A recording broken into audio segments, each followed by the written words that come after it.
kita simak videonya. Menurut saya ya, nggak ada pemimpin memikirkan kepentingan rakyat selama dia lahir dari rahim partai. Kamu mau berharap apa dari pemimpin hasil partai? Paling ujungnya bikin kebijakan menguntungkan partainya. Ini bukan sinis ya, ini cara kerja. Partai itu mesin butuh bensin. Bensinnya, kekuasaan, jabatan, proyek, posisi. Jadi jangan pura-pura kaget kalau begitu duduk, yang pertama diurus bukan rakyat, tapi utang politik. Dan ini bukan cuma di Indonesia, di mana-mana sama. Makanya dalam sejarah manusia, pemimpin yang gak punya kepentingan pribadi itu langka banget. Bukan langka kayak emas, langka kayak air di gurun. Nah, di titik ini menariknya justru banyak sejarawan dan pemikir non-muslim yang bilang ada satu nama yang aneh kalau dibaca pakai logika politik biasa. Muhammad. Bukan kata ustadz, bukan kata khotbah. Ini kata orang-orang barat yang dingin, skeptis, dan gak punya kewajiban ngebelain Islam. Pertanyaannya simpel. Kalau Muhammad itu cuma pengen kuasa, pengen kaya, pengen pengaruh, ngapain dia milih jalan paling nyiksa? Coba lu bayangin waktu di Mekah sebelum punya pasukan, sebelum punya negara, sebelum punya apa-apa, dia itu ditawarin jadi raja nolak, ditawarin harta nolak, ditawarin perempuan nolak, ditawarin kompromi nolak. Yang nawarin bukan orang kecil loh, yang nawarin itu elit Quraisy, pemilik modal, pemilik kuasa, pemilik segalanya di Mekah. Kalau dia mau realistis, mau dewasa politik, atau mau kompromi dikit demi stabilitas, hidupnya selesai saat itu juga. Enak, aman, kaya, terhormat. Tapi dia pilih apa? Pilih dimusuhi, pilih diboikot, pilih dicaci, pilih diancam dibunuh, pilih hidup susah bertahun-tahun. Ini titik di mana banyak sejarawan barat garuk-garuk kepala. Seorang sejarawan Skotlandia, Thomas Carlyle, yang bukan muslim malah bilang kira-kira begini, gak masuk akal nyebut Muhammad penipu. Orang penipu itu cari untung. Ini orang justru hidupnya makin hancur karena apa yang dia bawa. Logikanya simpel, bahkan buat orang orang paling awam ya. Kalau lo bohong, lo pasti pengen hidup lo enak. Kalau lo jualan agama, lo pasti pengen kaya. Kalau lo main politik, lo pasti pengen aman. Tapi ini orang makin keras berdakwah, makin miskin. Makin konsisten, makin banyak musuh.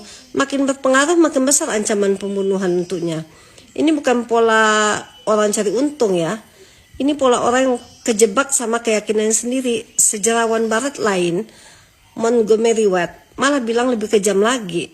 Kalau Muhammad itu penipu, berarti dia penipu paling bodoh dalam sejarah. Karena dia nggak pernah menikmati hasil penipuannya. Coba lo bandingin sama pemimpin hari ini. Baru kampanye aja udah mikirin sponsor siapa, balikin modal gimana, bagi kursi ke siapa, proyek buat siapa. Begitu kepilih, rakyat belakangan deh, partai duluan, kronik duluan, balas budi duluan. Muhammad, begitu dia punya kuasa penuh di Madinah, dia bisa hidup kayak raja, nggak ada yang bisa ngelarang.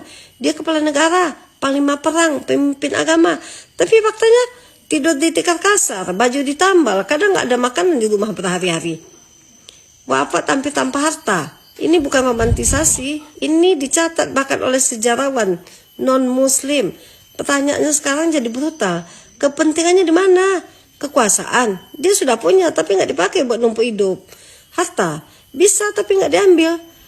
Wanita bisa tapi hidupnya tetap sederhana. Popularitas justru hidupnya penuh cacian. Seorang penulis barat, Michael Hart, sampai bilang Muhammad itu unik karena sukses total secara politik dan agama, tapi nggak ninggalin jejak manusia hidup buat poya-poya. Ini anomali. Dalam sejarah hampir semua pendiri kekuasaan ninggalin istana, ninggalin dinasti, ninggalin kejayaan, ninggalin simbol kemewahan. Muhammad ninggalin apa? Ninggalin nilai, ninggalin sistem, ninggalin beban moral ke pengikutnya. Dan itu lebih berat dari warisan harta. Sekarang kita jujur aja ya. Di zaman sekarang, ada nggak pemimpin yang nggak mikir periode berikutnya?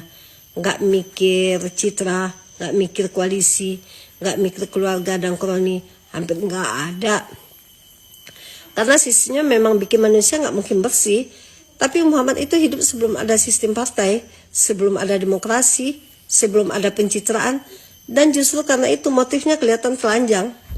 Kalau dia mau nipu, itu kesempatan emas. Kalau dia mau main politik, itu panggung sempurna. Tapi yang dia pilih, jalan paling mahal, paling sepi, paling berdarah.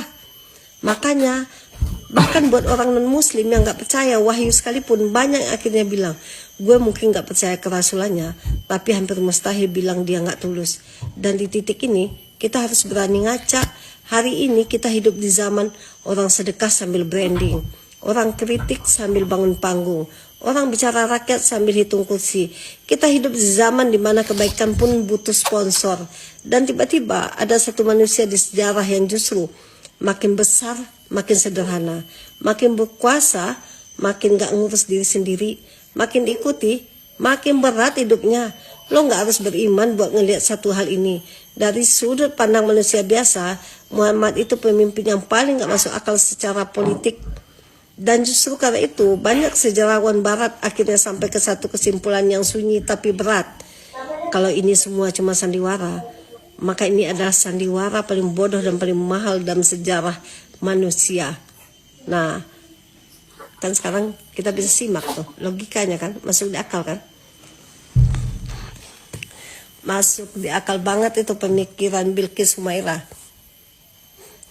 Semoga, nggak tahu ya, emang endingnya kita mesti jalani ya hal-hal begini ya.